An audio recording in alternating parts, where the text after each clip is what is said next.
तुरंत मां ताप्ती के दरवाजे पर शनि महाराज आए और एक दिन घूमते हुए श्री यमराज जी आ गए।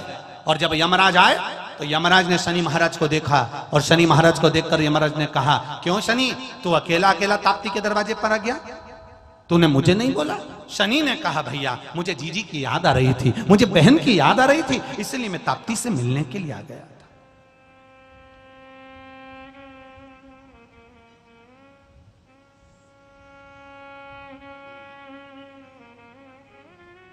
इसलिए मैं आया हूं।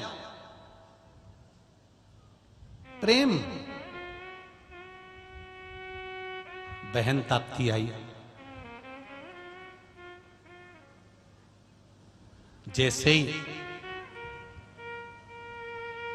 यम और शनि महाराज दोनों आए, इतनी देर में यमुना को सूचना मिला कि यमुना को लगा कि मेरा भाई यमराज और शनि महाराज आए हैं, तो वो भी ताप्ती से मिलने के लिए आए।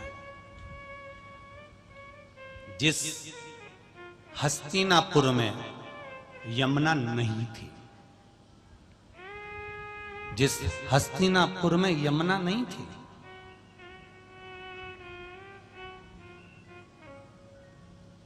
जैसे ही शनि महाराज और यमराज आए और ताप्ती ने देखा, भैया आप दोनों बात कर रहे थे, इतनी देर में यमुना जी का आगमन हो गया। यमुना ने कहा, ताप्ती तूने दोनों भाइयों को बुलाया, मुझे नहीं बुलाया। अब प्रेम में समर्पण किसको कहते हैं, प्रेम में त्याग किसको कहते हैं? ये माता ताप्ती, यमराज, शनि महाराज और यमुना की कथा का स्मरण करिएगा, भाई बहनों की कथा का स्मरण करिएगा।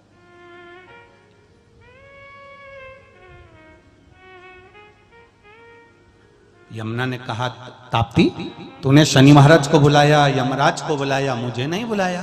ताप्ती कहती है, तुझे बुलाने की जरूरत क्या दीदी, एक काम करना, तू तो मेरे करीब में हमेशा के लिए रहे, क्योंकि एक बहन अगर दूसरी बहन के पास रहेगी तो मुझे तो बल ही मिलेगा ना।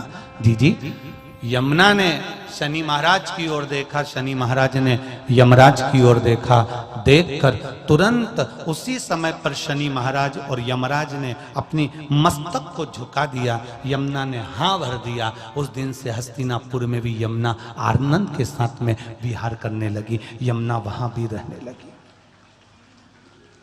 कभी दिल्ली जाओ तो यमुना जी का भी दर्शन होगा। हस्तिनापुर में यमुना रह रही है, यमुना विराजमान।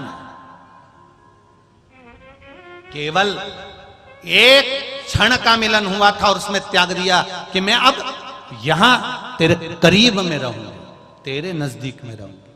त्याग, प्रेम में त्याग होता है, प्रेम में वात्सल्यता होती है, प्रेम में करुणा होती है।